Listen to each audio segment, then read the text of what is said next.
여호수아 24장 29절부터 33절까지, 여호수아 24장 29절부터 33절까지, 여호수아 24장 29절부터 33절까지 찾으셨으면 아멘. 교독합니다. 제가 29절 읽습니다. 이 일 후에 여호와의 종 눈의 아들 여호수아가 110세에 죽음에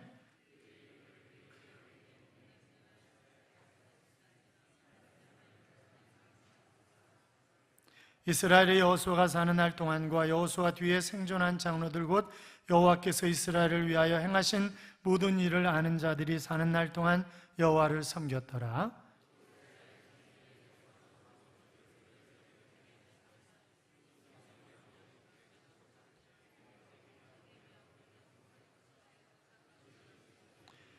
같이요. 아론의 아들 엘라살도 죽음에 그들이 그를 그의 아들 비느하스가 에브라임 산지에서 받은 산에 장사하였더라. 아멘.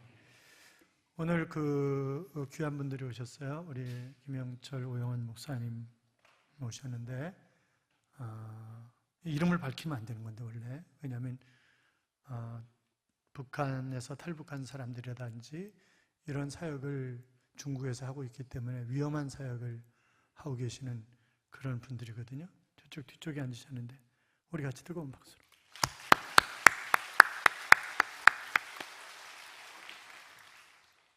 같이 인사하겠습니다. 주의 이름으로 잘 될 것입니다. 더 잘 될 것입니다. 끝없이 잘 될 것입니다. 아멘. 잘 되시되 틀림없이 끝없이 잘 되실 줄로 믿습니다. 이제 아카시아 꽃이 활짝 피었죠. 날씨가 점점 더워질 것입니다. 내일 26도, 모레 28도라고 합니다. 그러면 이 어떤 사람은 더워지는 것을 좋아하는 사람이 있는가 하면 어떤 사람은 아주 싫어하는 사람이 있어요. 내 몸 싫어 이러는 사람도 있잖아요. 나 몸매 어떡하라고 막 이러면서 싫어하는 사람도 있습니다. 또 비가 오면 좋아하는 사람도 있고 좋아하지 않는 사람도 있죠.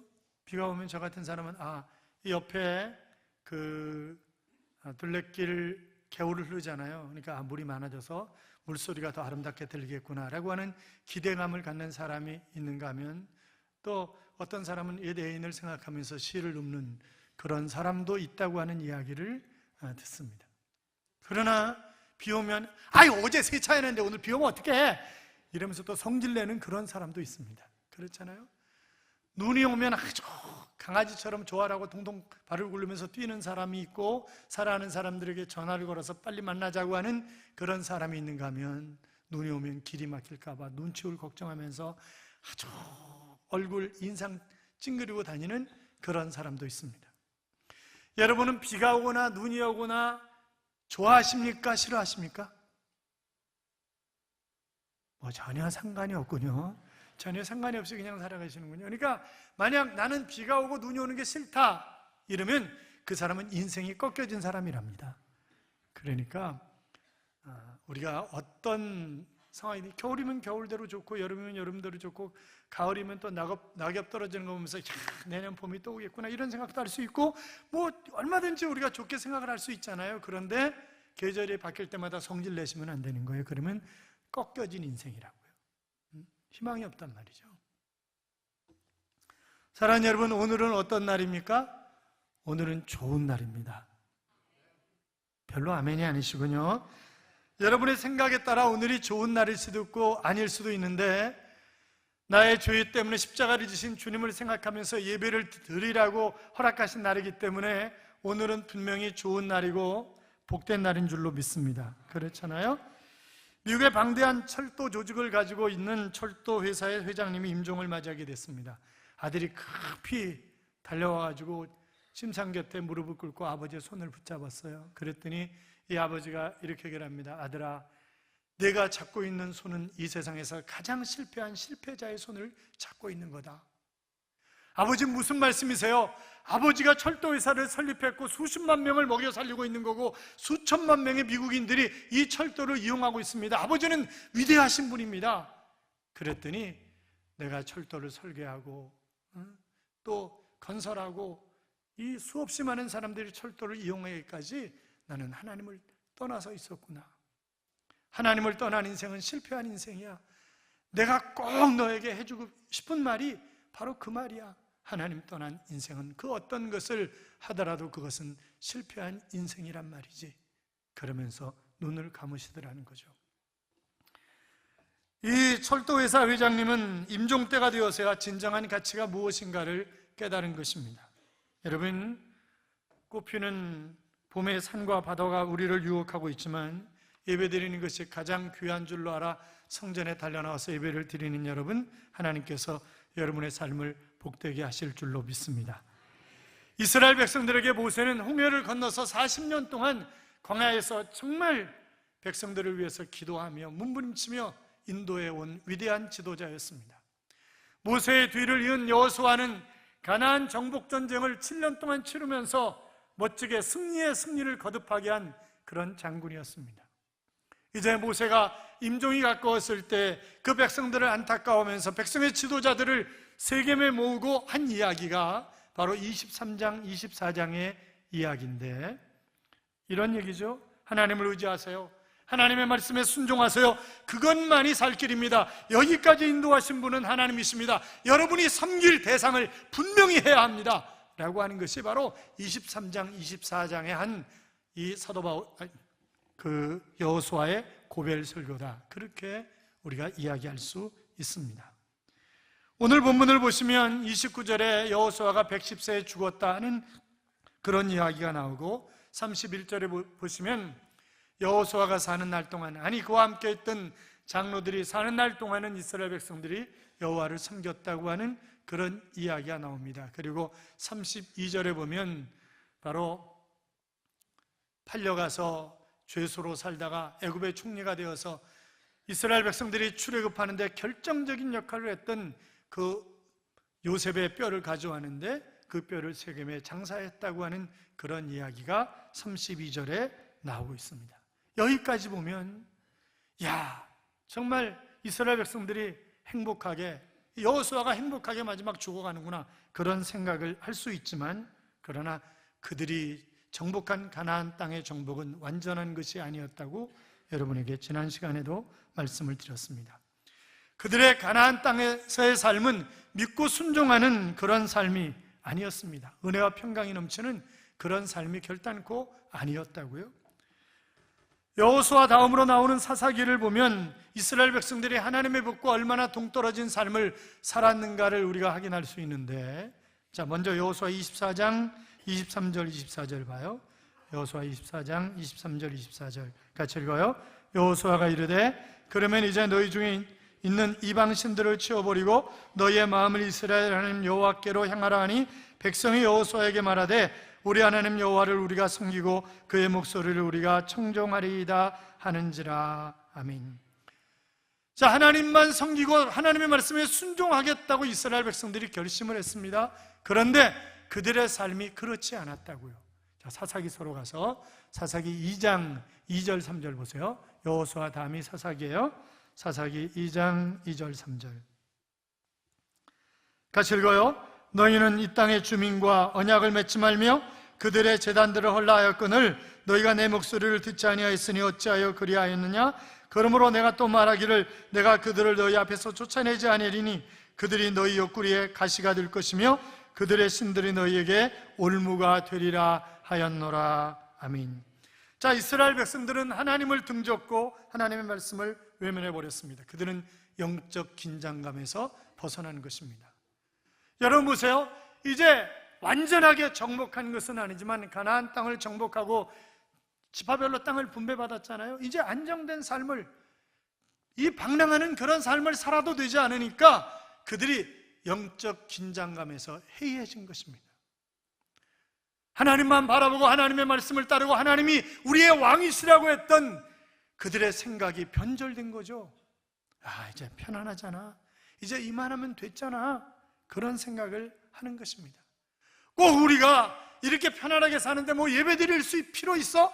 매주일, 그것도 주일, 오예배, 수요일, 금요기도회, 새벽기도 그럴 필요 있어? 그냥 적당히 다니면 되잖아. 그런 거 똑같은 거죠. 사랑하는 여러분, 우리는 언제나 하나님을 향해서 긴장감을 가지고 사는 그런 삶이 되어야 할 것입니다.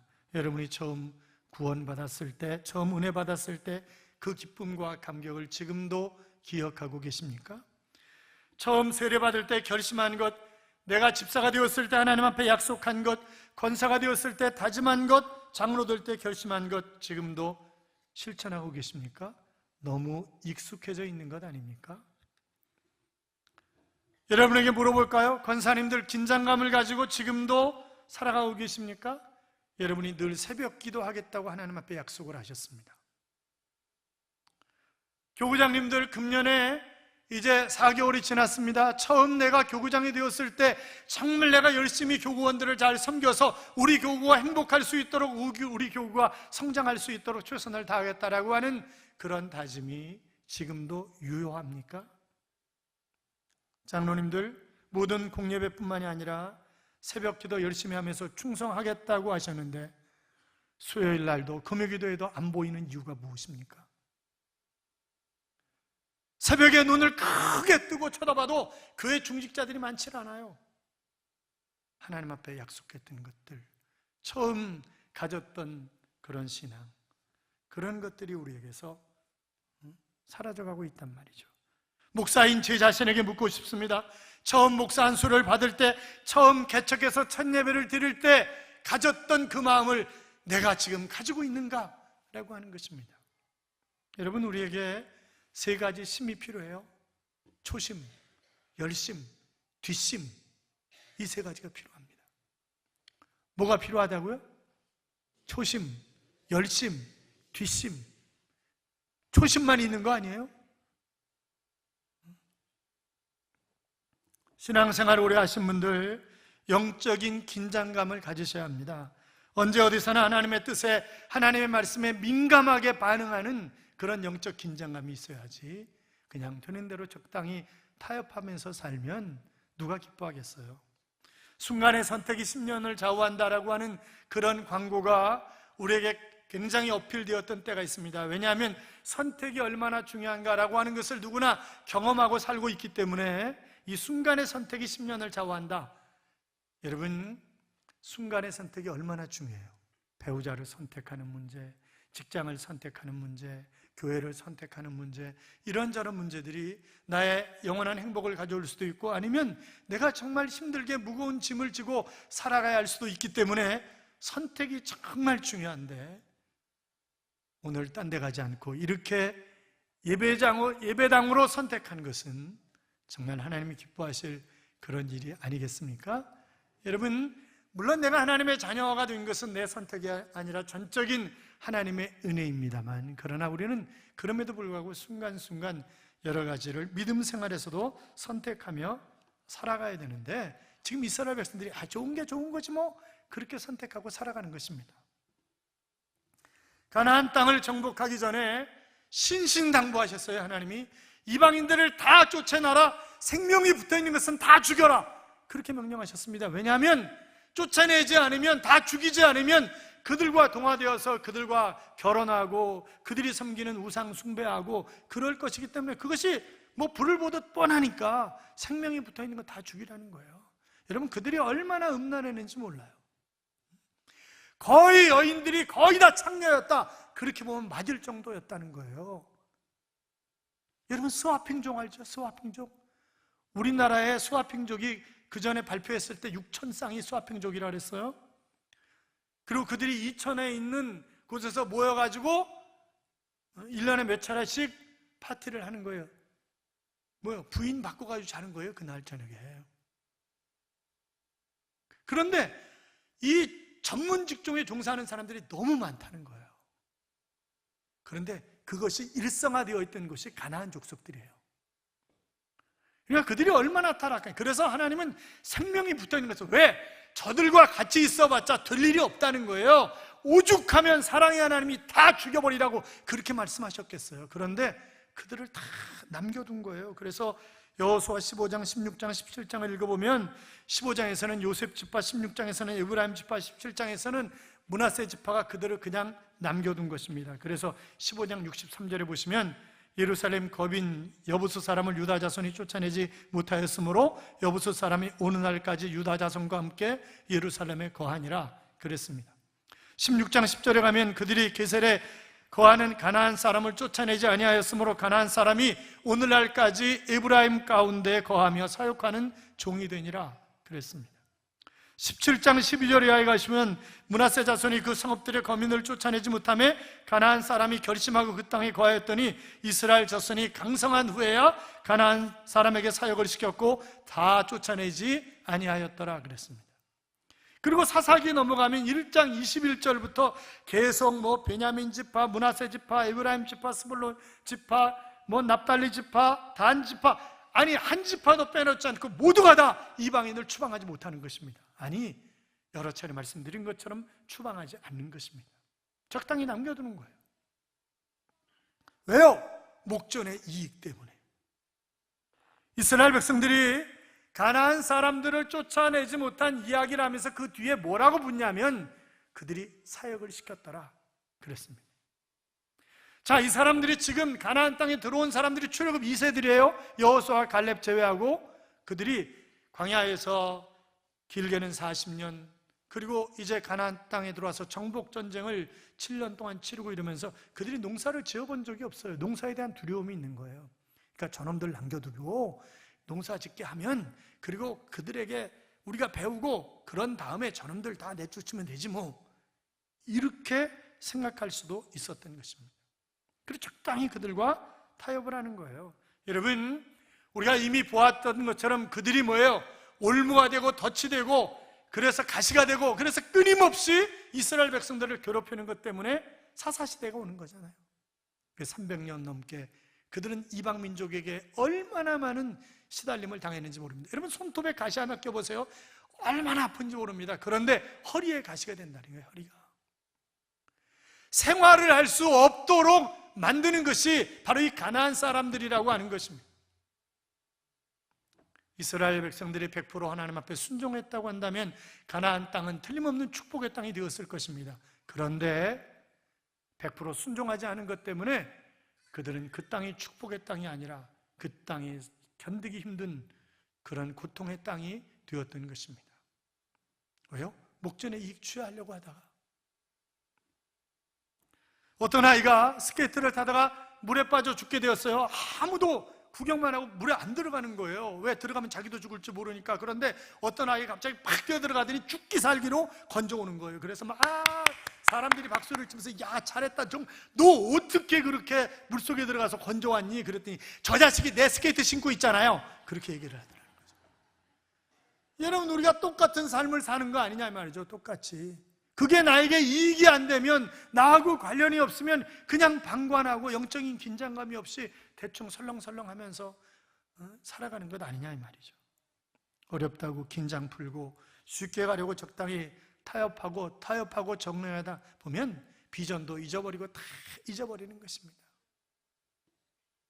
사랑하는 여러분, 내 편한 대로 믿으면 안 되고 내가 신앙생활하는 모습을 잘 보여주어야 우리 아이들이 신앙대로 살지 않겠어요? 그렇잖아요. 내가 신앙대로 안 사는데 어떻게 우리 자식들이 신앙대로 살겠어요? 내가 주일날 수시로 여기 가고 저기 가고 그러는데 내 아이들이 어떻게 주일 성수를 하겠어요? 할 수 없는 거죠. 그렇잖아요. 사사기 2장 10절에 보시면 여호와를 알지 못하며 여호와께서 이스라엘을 위하여 행하신 일을 알지 못하였더라. 아니, 이게 말이 됩니까 지금? 여러분, 이스라엘 백성들이 광야에서 하나님의 은혜를 어떻게 입었는데요? 어떤 기적을 체험했는데요? 아니, 그들이 요단강을 건너기 직전에도 하나님의 기적을 체험했습니다. 요단강을 건너는 것 자체가 기적이었잖아요. 모맥을 거두는 시기에 물이 흘러서 어쩔 수 없는, 건너갈 수 없는 그것을 하나님이 벽돌 쌓는 것처럼 쌓아주셔가지고 걷는 것 아니에요? 그런데 하나님 모른다는 거예요. 하나님 모른다는 거예요. 말도 안 되는 것. 왜 그래요? 부모가 자식에게 신앙교육 안 시켰기 때문에 그래요. 부모가 자식에게. 그러니까 지난번에도 금요기도에도 그렇고 엘리 제사장 보면서 그가 유명한 대제사장이었지만 그러나 자식에게 신앙교육 시키지 않았다고요. 야야, 소문이 안 좋잖아. 소문이 안 좋자가 아니잖아요. 너 하나님 보시기에 이렇게 살면 안 되잖아. 그렇게 가르쳐야지. 그렇잖아요. 그러니까 누누이 말씀드리지만 자식놈이 신앙생활 제대로 안 하면 어떻게 하라고요? 두들겨 패서라도 끌고 와야 된다고요. 두들겨 패서라도. 응? 나무가 뿌리를 깊이 내리면 그 다음부터 못 뽑아요. 이게 어렸을 때 세상 살 때 뽑을 때는 다 뽑을 수 있지만 깊이 뿌리는 내린 다음에는 그거 힘들어요. 안 돼. 안 되잖아요. 내 맘대로 안 되죠. 나도 내 맘대로 안 되는데 자식이 내 맘대로 돼요? 안 된다고요. 사랑하는 여러분, 왜 우리가 역사를 가르칩니까? 조상들이 어떻게 살았는지, 뭘 잘했는지, 뭘 잘못했는지라고 하는 것을 배워서 그들로 하여금 진정한 의미에서 행복한 삶을 살아갈 수 있도록 하기 위해서 역사를 가르치는 것 아니겠습니까? 우리 마찬가지란 말이죠. 우리 자신이 우리의 후손들에게. 미국의 연설가인 패트릭 헨리가 자유가 아니면 죽음을 달라고 하는 말로 아주 유명한 사람이 되었습니다만 그가 상당한 재력가였습니다. 죽기 전에 모든 재산을 가족들에게 나눠주고 그는 이런 이야기를 했습니다. 나는 이제 나의 모든 재산을 가족들에게 나눠줬습니다.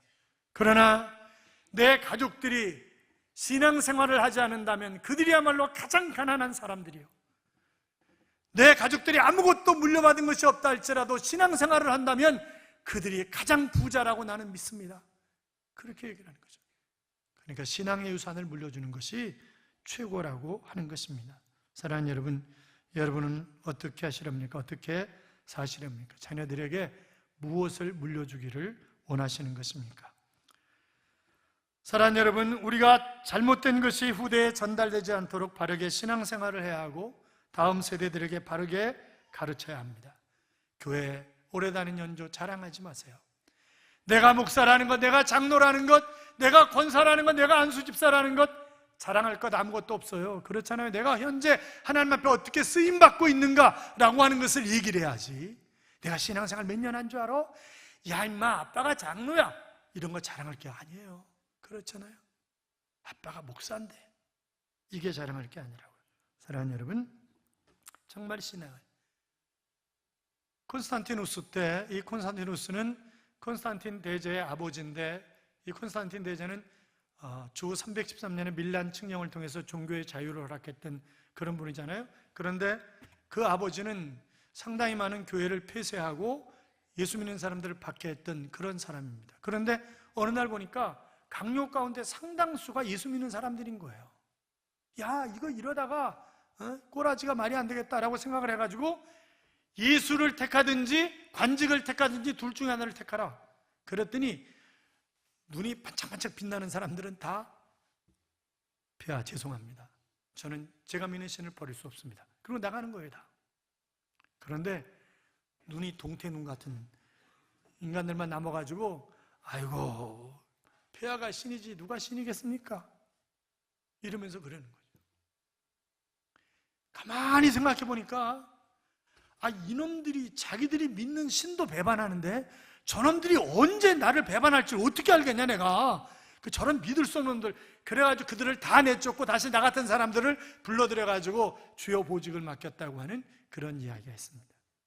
그리고 그 아들인 콘스탄틴 대제는 예수 믿는 것을 귀하게 여겨가지고 그래서 종교의 자유를 허락하고 주 325년 중요한 종교회의였던 니케아 종교회의의 사회를 본 사람이 바로 이 콘스탄틴 대제입니다. 사랑하는 여러분, 나의 나된 것은 하나님의 은혜입니다. 나만 잘 믿다가 가면 되는 것 아니라고요. 믿음의 유산을 물려주어야 합니다. 그것이 우리의 가정이, 우리 자녀들이 복받는 비결이고 아름다운 인생을 살아갈 수 있는 그런 비결입니다. 내가 믿음의 본을 보이고 믿음의 유산을 물려주어서 자자손손 신앙의 명문 가문을 이루어 가시기를 주님의 이름으로 축복합니다. 이런 찬양이 있어요. 나를 지으시니가 하나님, 나를 부르시니가 하나님, 나를 보내시니도 하나님, 나의 나된 것은 다 하나님 은혜라. 나의 달려갈 길 다 가도록, 나의 마지막 호흡 다하도록 나로 그 십자가 품게 하시니 나의 나된 것은 다 하나님 은혜라. 한량없는 은혜, 갚을 길 없는 은혜, 내 삶을 에워싸는 하나님의 은혜, 나 주저함 없이 그 땅을 밟음도 나를 붙드시는 하나님의 은혜라고 하는 찬양입니다. 사랑하는 여러분, 하나님의 은혜가 아니면 성령이 나를 붙잡아 주시지 않으면, 다음 주일이 성령 강림 주일인데 하나님이 나를 붙잡으시고 성령이 나와 동행하지 않으면 하나님의 은혜를 알지도 못하고요, 나 하나의 신앙도 제대로 감당하기가 힘든 것입니다.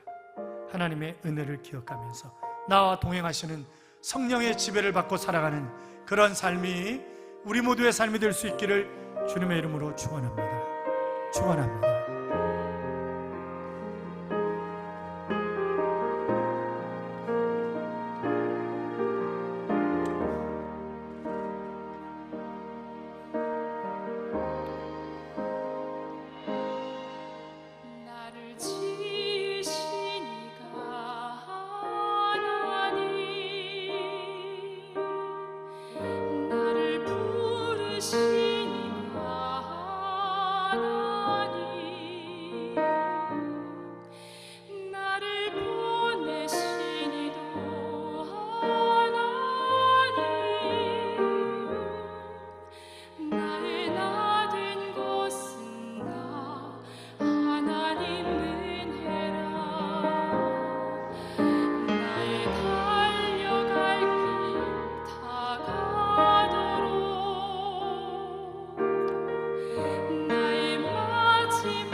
사랑하는 여러분, 하나님의 은혜가 아니면 우리 어찌 살 수 있겠습니까? 우리뿐만이 아니라 우리 자녀들도 하나님의 은혜 속에 살아야 합니다. 우리 믿음을 잘 전수합시다. 우리의 가족들 가운데, 우리의 이웃 가운데 예수를 알지 못하는 사람들이 있다고 한다면 그들에게 복음을 전해야 합니다. 그런 삶을 최선을 다해 살아가기를 결단하면서 우리 같이 기도하겠습니다. 살아계신 하나님,